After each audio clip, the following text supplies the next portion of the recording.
Pueden tomar asiento. Hermanos, recuerde que estamos en el Evangelio de San Lucas, capítulo 10. Leo nuevamente el texto, verso 1 en adelante. Después de estas cosas, designó el Señor también a otros 70, a quienes envió de 2 en 2 delante de él a toda ciudad y lugar donde él había de ir. Y les decía: la mies a la verdad es mucha, mas los obreros pocos. Por tanto, rogad al Señor de la mies que envíe obreros a su mies. Id, he aquí yo os envío como corderos en medio de lobos. No llevéis ni alforja, no llevéis bolso, ni alforja, ni calzado, y a nadie saludéis por el camino. En cualquier casa donde entréis, primeramente decid: paz sea a esta casa.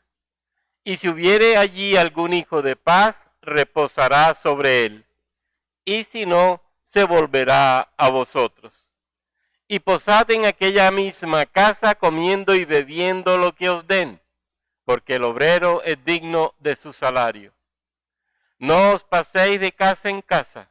En cualquier ciudad donde entréis y os reciban, comed lo que os pongan delante, y sanad a los enfermos que en ella haya, y decidles: se ha acercado a vosotros el reino de Dios. Ya hemos visto que definitivamente la tarea de llevar el Evangelio se realiza en el mundo y con la gente del mundo. En el mundo, porque ese es el ámbito de acción de la gente. Y con el mundo, porque allí es donde nosotros interactuamos para poder llevarles el Evangelio. Así que no es posible salvar a los pecadores si nosotros no vamos al mundo e interactuamos con los del mundo. Es con el mundo y con la gente del mundo con la que cada cristiano podrá desarrollar la tarea de comunicar el Evangelio de la vida, el Evangelio de la salvación. Si nosotros miramos la palabra, y ya esto es un repaso, el Señor nos está mostrando un cultivo, y un gran cultivo con una gran extensión, que está maduro. Ese cultivo está para recoger. Y si no se recoge, se va a perder. De allí que existe una urgencia por enviar trabajadores a ese cultivo para que la cosecha no se pierda. De allí que el Señor nos muestre mediante esta figura que la evangelización es un trabajo para hacer de modo urgente, prontamente. Es como ese cultivo maduro, cuyos frutos deben recogerse rápido porque pueden dañarse, pueden perderse. Y fíjense que el Señor nos está diciendo que Él envía a 70 obreros a una gran extensión de terreno donde hay abundancia de fruto. Y aquí ya vemos la diferencia entre el número de obreros y el trabajo que van a realizar en ese terreno. El Señor nos está diciendo: se necesitan muchos más obreros para poder tener mejores resultados en la recolección de la cosecha. Ahora, para el trabajo espiritual, el Señor nos está diciendo repito, en esta figura, cómo el mundo está lleno de mucha gente y son muy pocos los que están yendo a predicar el Evangelio. Y que por tanto se hace necesario orar para que puedan levantarse más evangelizadores, más predicadores, que puedan ir al mundo para poder responder mejor a la tarea que es nuestra, que es obligación nuestra y que tenemos que hacer para gloria de Dios. Ahora, es interesante que cuando Jesús envía, la frase implica como que te puso la mano en la espalda y te empujó. Es una figura que me está diciendo a mí en el lenguaje judío: no puedes echarte atrás en esto que yo te estoy mandando. No hay reversa, no hay discusión, no se puede dejar de hacer. Tienes que por obligación ir. ¿Y por qué? Porque como hemos dicho, la cosecha se puede perder. Así que este envío es inevitable, envío es ineludible, este envío es necesario por lo que implica el cultivo. Si yo no recojo la cosecha, se me pierde. Si yo no voy al mundo a predicar con urgencia el Evangelio, muchos se pierden. Entonces Jesús nos está mostrando mediante este ejemplo la tarea tan urgente que tenemos que hacer de evangelizar en el mundo, porque son como el cultivo que ya ha dado fruto y que tiene que recogerse con urgencia para que no se pierda. Espero que eso quede claro. Así que repito, el envío es inevitable, el envío es urgente. Ahora, lo otro es, con ese digamos, con ese empujoncito que nos da Jesús, nos está diciendo: no puedes echarte atrás en la expresión. Inclusive, la figura también implica, y hay un tipo de águila, según explican los comentaristas, que cuando ya su pichón está crecido y puede volar, lo empujan al vacío. Esa también es la misma figura. Y en este sentido, podemos ver también la responsabilidad que tenemos que hacer en vista que es el mismo Señor el que nos va a tirar al vacío. Y en donde vamos a salir volando en el sentido de que podemos hacer la tarea para glorificar su nombre, logrando que muchos se conviertan. Esa es la idea. Nuevamente insisto, el envío no se puede dejar de lado. El envío es ineludible, es necesario, es obligación. Hay que hacerlo por lo que implica la cosecha, se me puede perder. Eso ya entonces tiene que ponernos a pensar en el trabajo que como iglesia tenemos que estar haciendo en vista de la cantidad de personas que hay en el mundo que no conocen del Evangelio y la poca cantidad de creyentes que están evangelizando.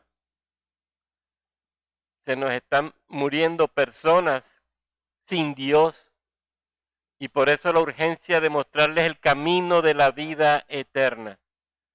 Buscar más ovejas para que busquen más ovejas. Póngase usted a pensar en Colombia simplemente. En promedio hay unos 50 millones de habitantes. La Confederación Evangélica dice que en Colombia hay 10 millones de evangélicos. Un quinto. 10 millones faltaría un trabajo de evangelización a 40 millones. La diferencia es bastante significativa. 40 millones que pueden estar en muerte y a los que hay que ir para que Cristo pueda tocarlos con su palabra y cambiarlos. Repito, el Señor quiere mostrarnos con esto la urgencia de la evangelización. Es un trabajo que la iglesia no puede dejar de lado. Si nosotros en Colombia somos 1/5 de la población, ¿cuántos tenemos que ir a estas realidades nuestras para que los que no conocen esta verdad puedan ser salvos y gozar de la plenitud de Dios? La crítica entonces está hecha por los comentaristas de Lucas en el sentido de que la iglesia se ha acomodado en el nido y no quiere volar.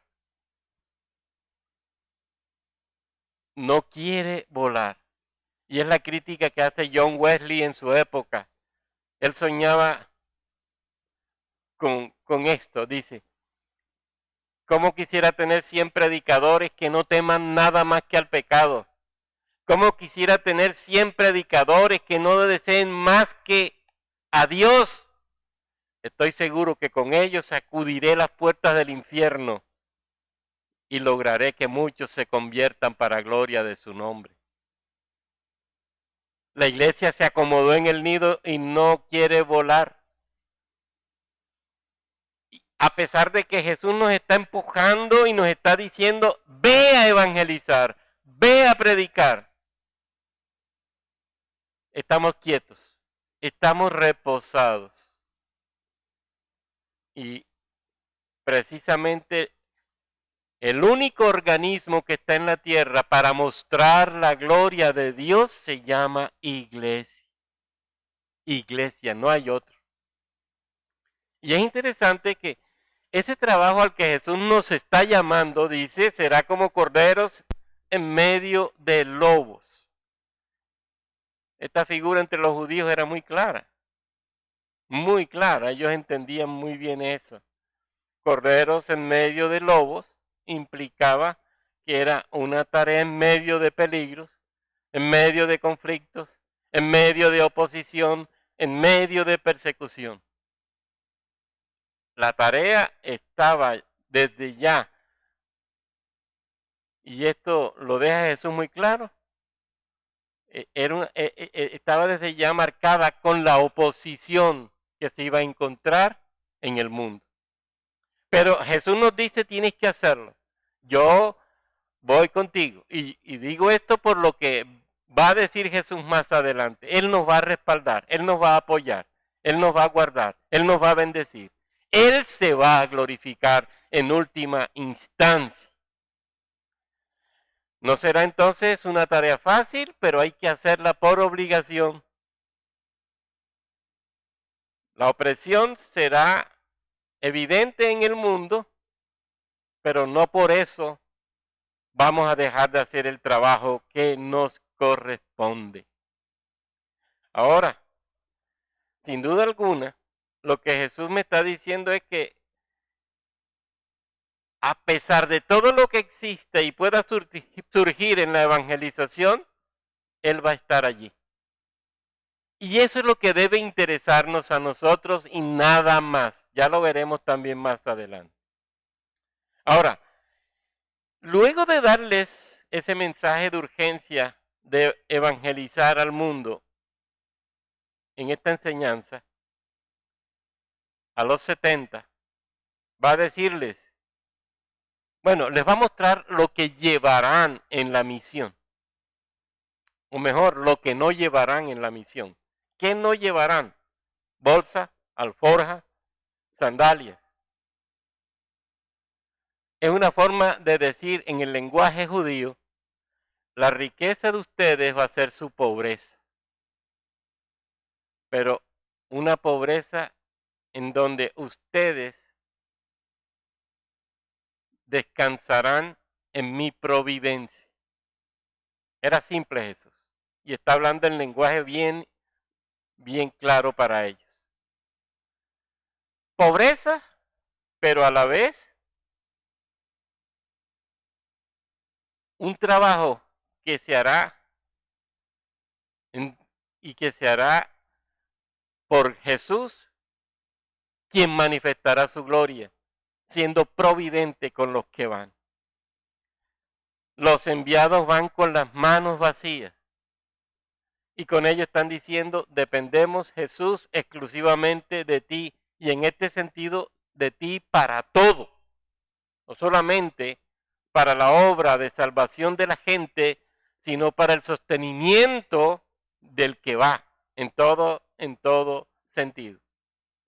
Y fíjense que no llevarán alimento, por eso las tres figuras no llevarán bolsa, no habrá dinero tampoco, y no llevarán sandalias de repuesto. Es decir, la figura implica que no habrá una ropita de repuesto, unos zapatos de repuesto, nada de repuesto.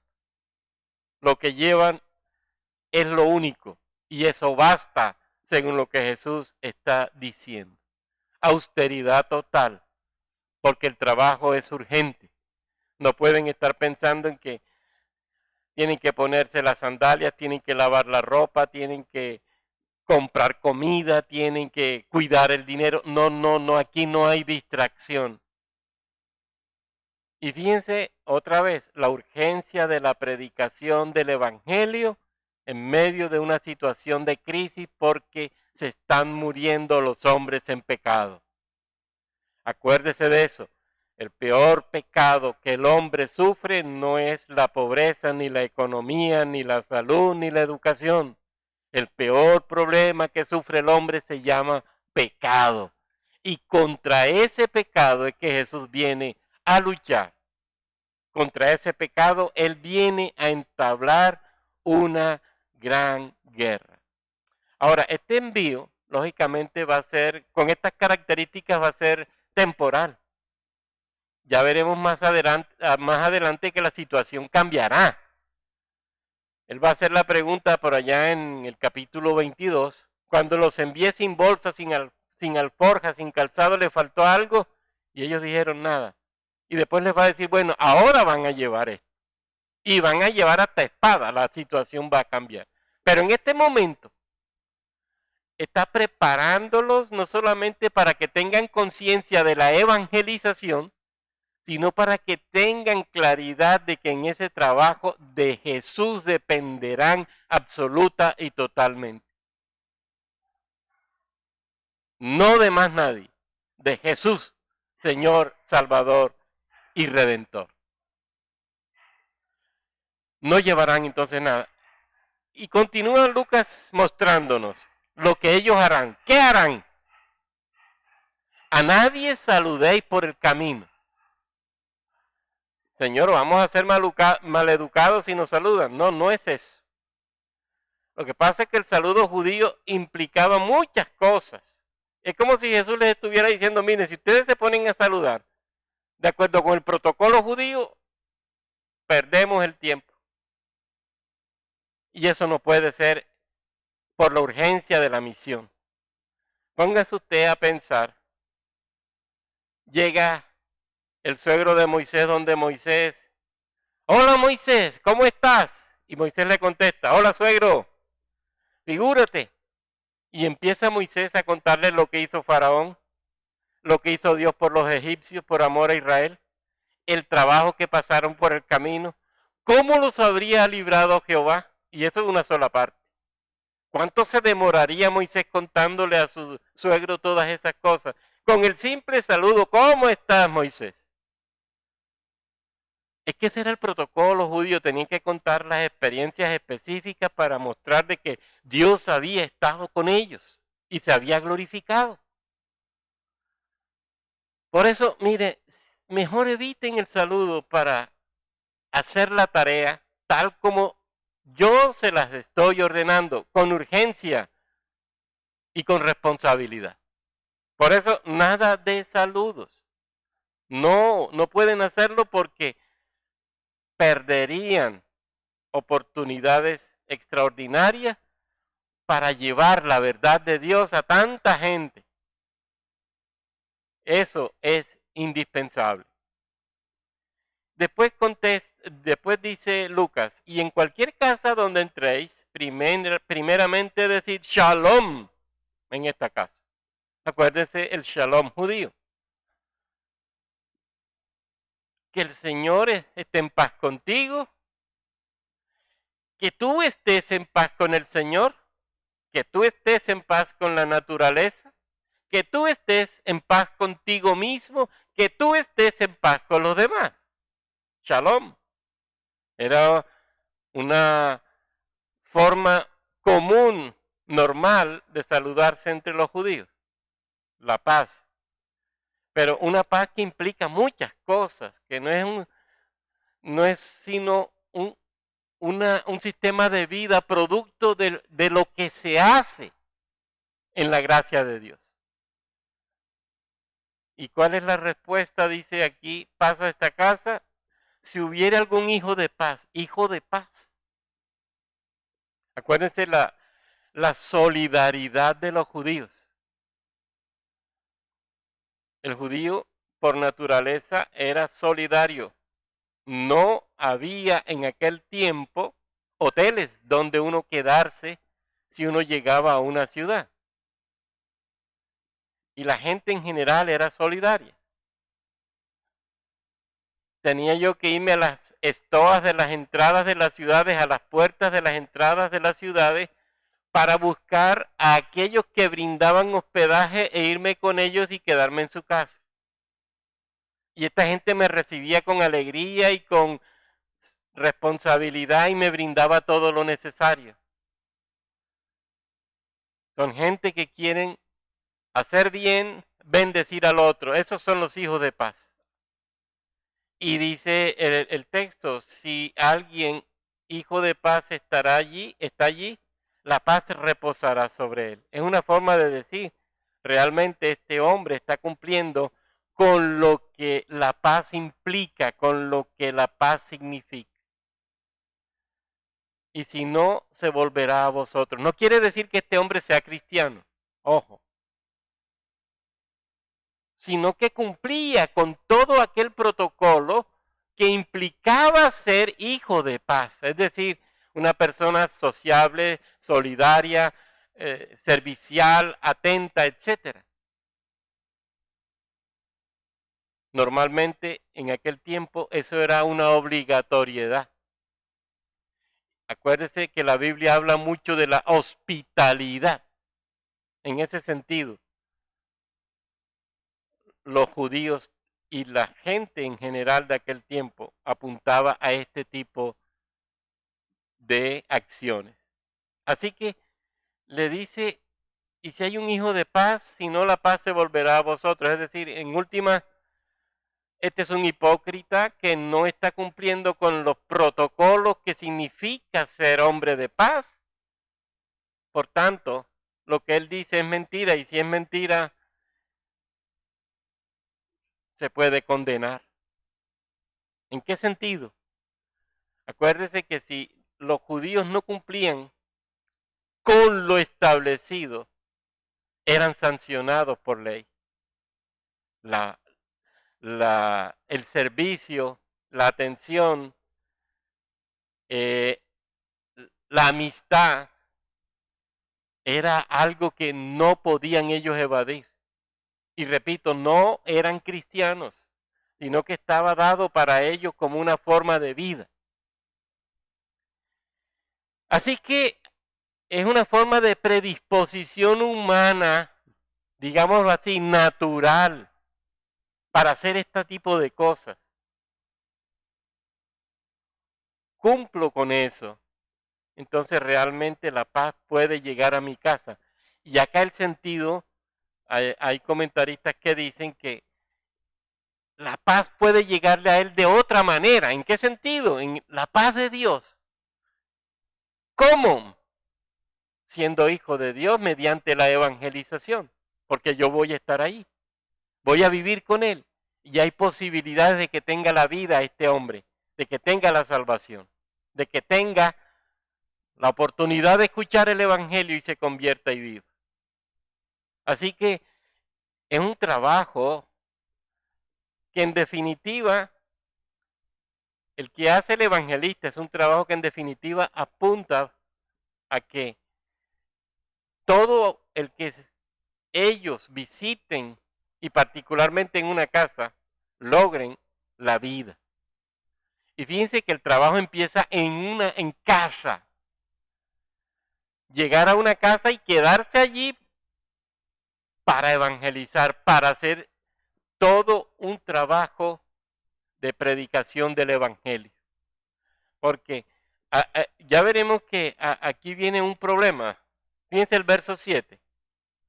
Y posad en aquella misma casa, comiendo y bebiendo lo que os den, porque el obrero es digno de su salario. No os paséis de casa en casa.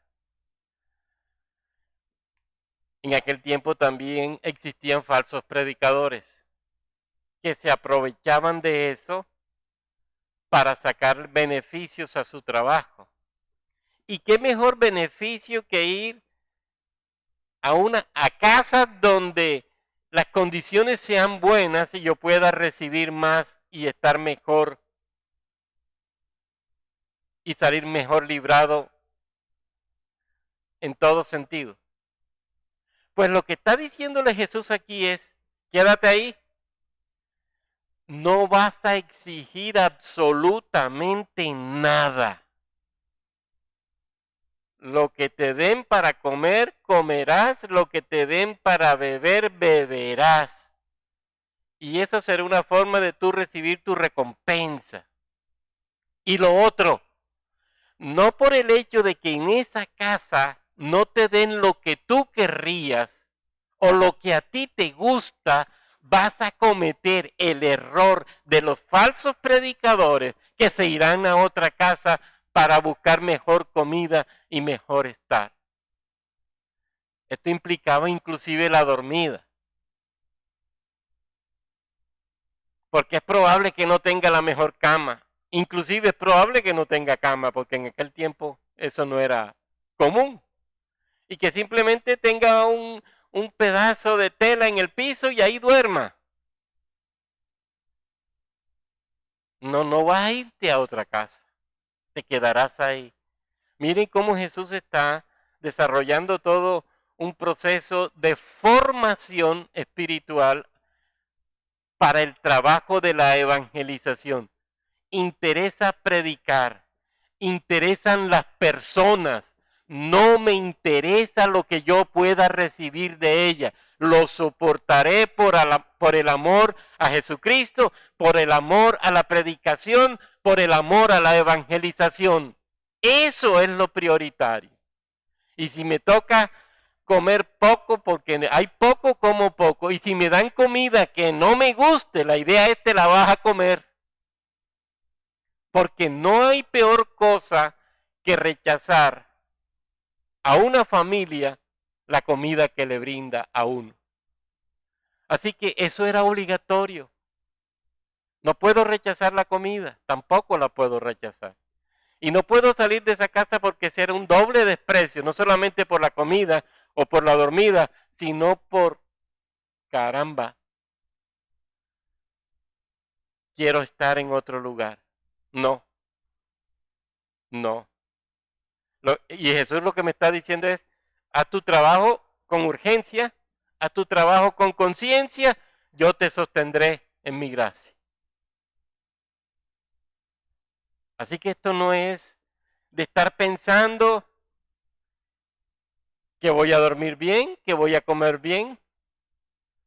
Miren, hermanos, yo estudiando esto me acordé de la evangelización en el departamento de Córdoba. Y yo recordaba las historias, por ejemplo, de don Juan González, uno de los buenos pastores que tuvo esta ciudad. Y él nos contaba cómo ellos predicaron en sitios adentro en el monte, adentro en la selva, y cómo sufrieron llevando este evangelio.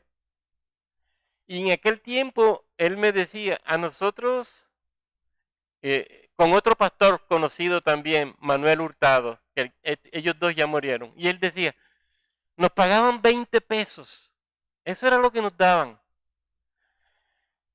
y nos mandaban los 20 de pesos de Cartagena por barco.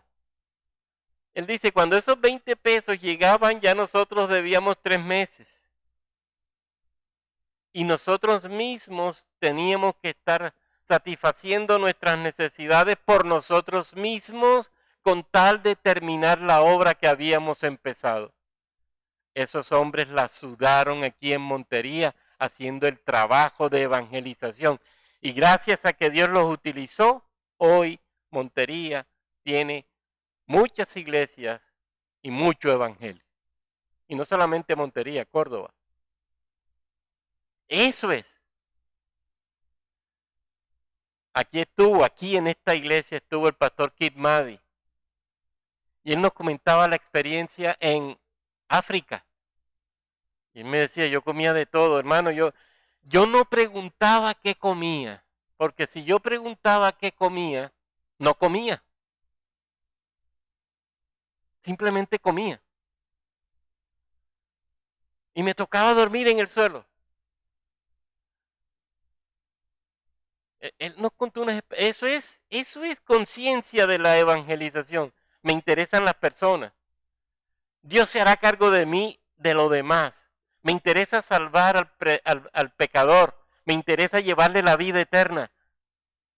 Son muchos. Fíjense que el Señor dice, la mies es mucha. La mies es abundante. Hay pocos que predican. Y esos pocos que predican van a ir con exigencias y poniendo problemas en el trabajo. Y Jesús les va a decir, no, ese tipo de personas no me sirve. No me sirve. Necesito personas que simplemente confíen en mí y vayan. Y vayan. Que Dios se hará cargo. Confiando en la providencia divina. Es cierto que los bienes son necesarios. Y repito, Jesús lo va a mostrar más adelante. Pero los bienes no tienen por qué ser un obstáculo para la evangelización. Y ese es el problema hoy. No es que, y nos excusamos para no ir. Porque es que si no vamos cómodos, no vamos. ¿Y cómo lo pensamos para ir? ¿Y para dónde vamos? Para San José de Mulato. Para ese pueblo. ¿Quién coge para allá?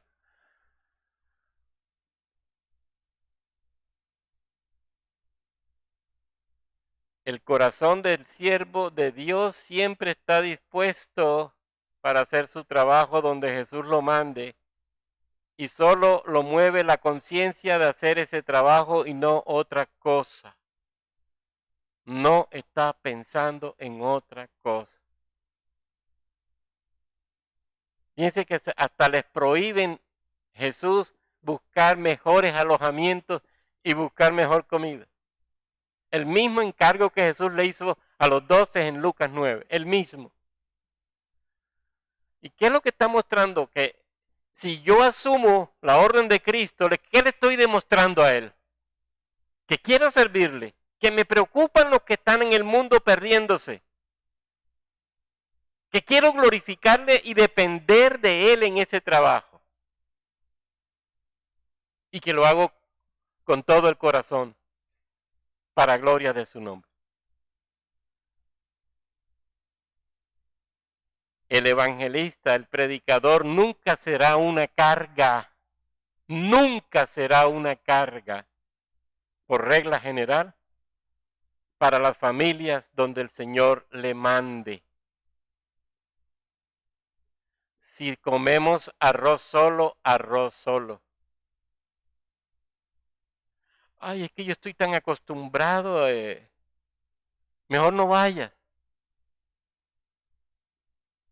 Porque lastimosamente nos hemos constituido en predicadores de determinado grupo de personas. No tenemos la conciencia de predicarle al mundo, de predicarle a determinado grupo de personas. Porque sabemos cómo podemos estar allí y disfrutar de todo eso. Así está nuestra conciencia tan perversa en ese sentido. Y mire que lo repite Jesús en el verso 8. En cualquier ciudad donde entréis y os reciban, comed lo que os pongan delante. Por eso Maddy decía, yo no pregunto qué tengo enfrente, yo como y ya.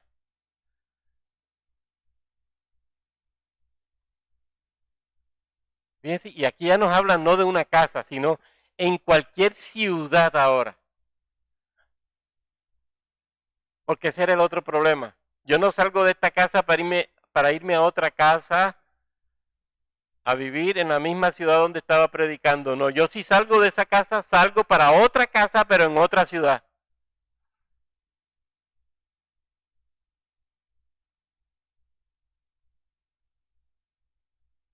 ¿Y con qué intenciones? Las personas y el evangelio para esas personas que son lo importante y no lo que ellos brindan. Ahora, ¿por qué todo esto era necesario? ¿Qué tal un judío llegando a una casa gentil? Por no predicar el evangelio no entra. O por no predicar el evangelio no come. Ofende a la familia. ¿Para qué fuiste? Y miren que Jesús está pasando por ese sistema de legalismo para hacer ver la urgencia y la importancia de la predicación. Es urgente y es importante.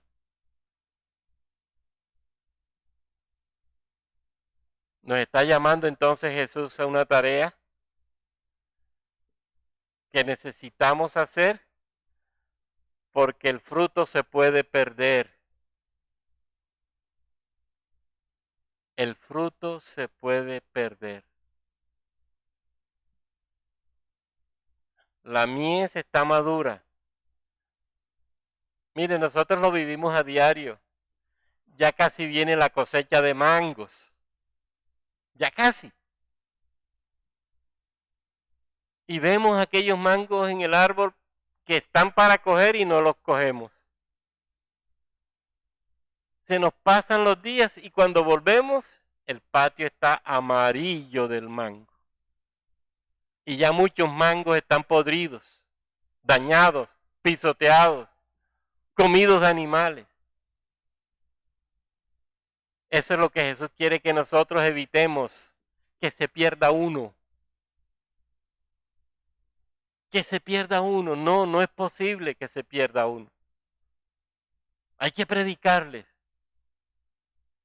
Que tenga la oportunidad de escuchar el mensaje. Acuérdese de Pablo en Romanos 10.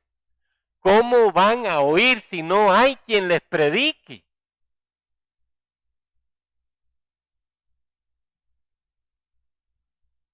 ¿Cómo? La comodidad del nido me mantiene reposado. No voy a hacer más. No voy a hacer más. Y finalmente va a decir Jesús, curad a los enfermos, lógico. Era una tarea que hacer en vista de que se levantaba esta acción como una señal del respaldo de Dios a los llamados.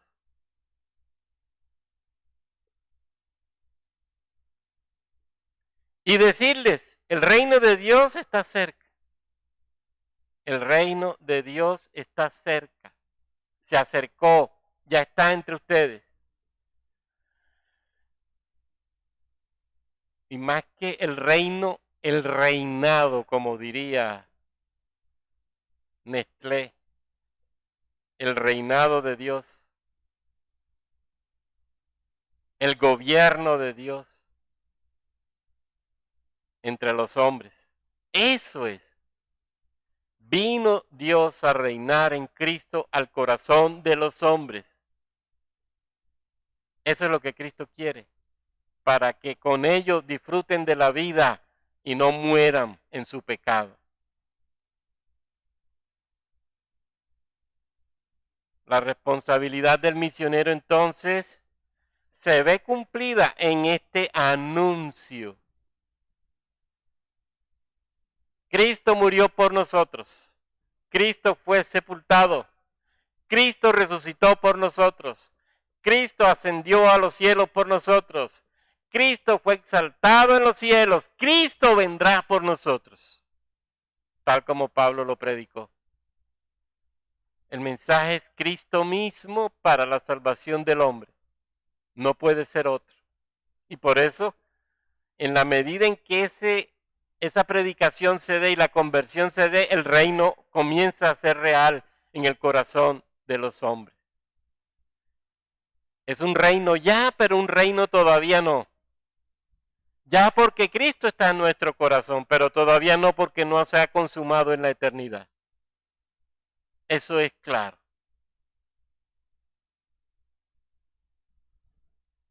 Ahora, lo importante de esto es precisamente lo que Jesús dijo al comienzo. Y aquí quiero yo terminar enfatizando esta verdad. Él nos está diciendo, el mundo está lleno de personas que están listas para escuchar el Evangelio con urgencia. Yo les estoy mandando a ustedes para que hagan el trabajo, pero también les estoy mandando a orar para que junto a ustedes puedan existir más personas que los apoyen. Entonces son aquí varias cosas. Ir a predicar, pero ir a predicar y orar por más predicadores. Pero ir a evangelizar con la conciencia de que lo más importante son las personas a las que yo evangelizo que lo que esas personas puedan darme.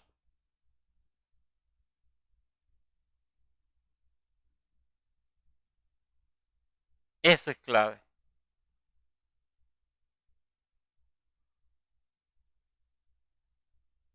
Hermanos, somos iglesia cristiana.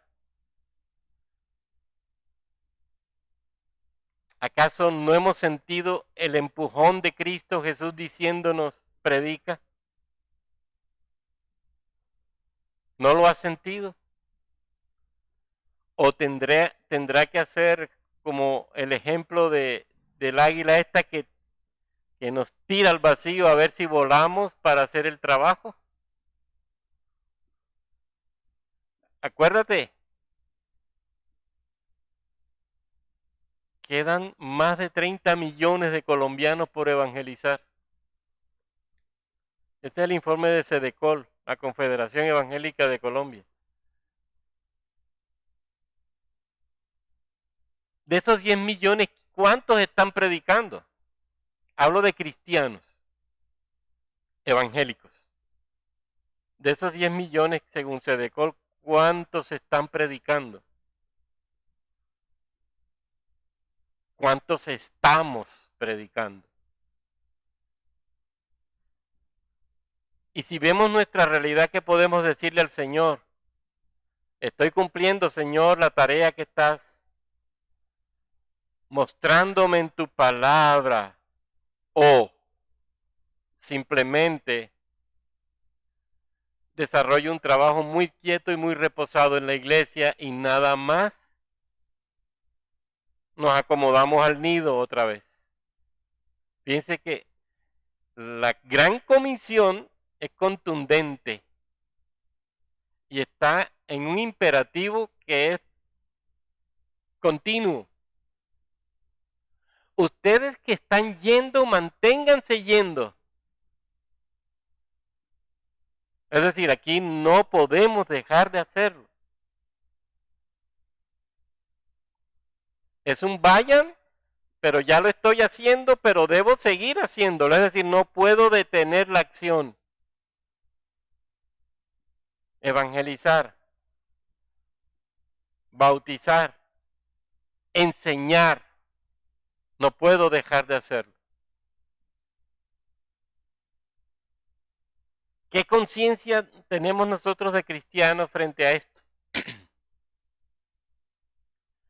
Y si Jesús, como dice Pablo en la carta primera a los Corintios, me pidiera mis frutos, ¿yo qué le mostraría? Porque Pablo va a decirle a la iglesia de Corinto cuando la iglesia le pone en tela de juicio su ministerio, ustedes son mi fruto, ustedes. Y se lo dice de frente. ¿Nosotros qué le mostraríamos? Señor, este año evangelicé a tal persona, a esta persona, a esta persona. Y mira que se convirtió esta y esta, por tu gracia. Hablo de frutos de la evangelización, que es lo que el texto nos muestra. Frutos de conversión. ¿Qué le podemos mostrar a Jesús? ¿O simplemente bajaremos la cabeza avergonzados porque se nos pasó el año y no hicimos nada? Y aparecerá entonces la pregunta del capítulo 8 de Jeremías. ¿Qué he hecho? Pregunta. ¿Qué he hecho? ¿Se acuerdan?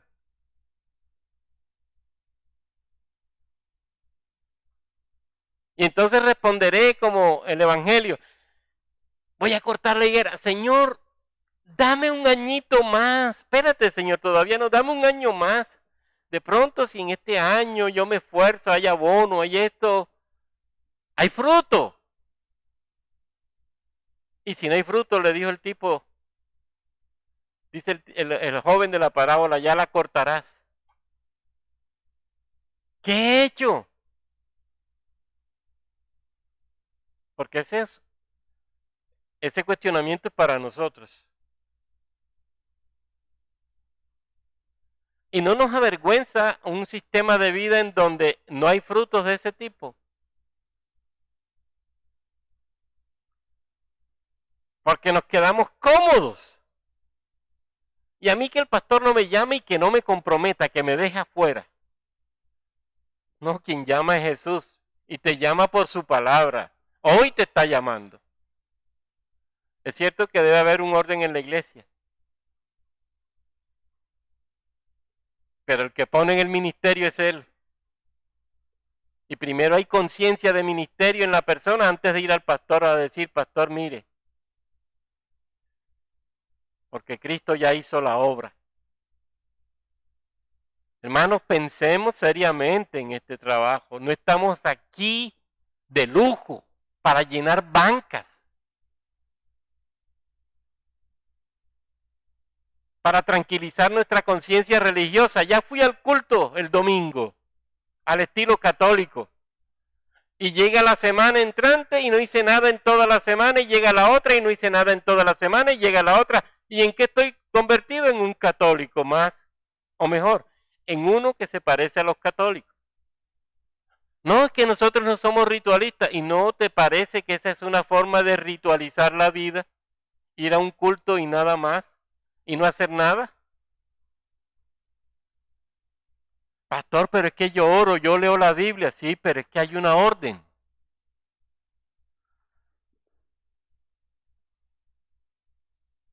Y la orden no es del pastor, es de Jesús. Pastor, está siendo exagerado. No, la Biblia lo dice.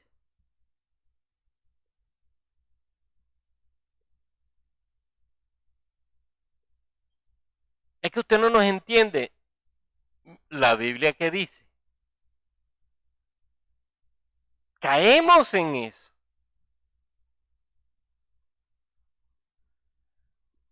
¿Y qué espera Jesús de nosotros? Que tomemos conciencia y hagamos el trabajo que nos corresponde para gloria y honra de su nombre. No más. Padre, te damos las gracias. Eres tú el Señor de la iglesia. Y a ti respondemos.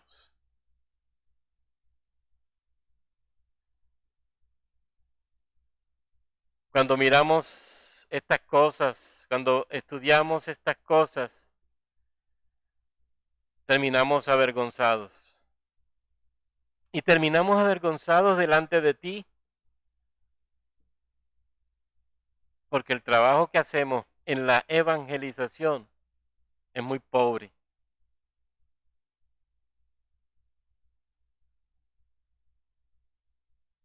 Perdónanos, Jesús, perdónanos. Nos damos cuenta de esta realidad, pero tenemos que tomar cartas en el asunto para poder responderte a ti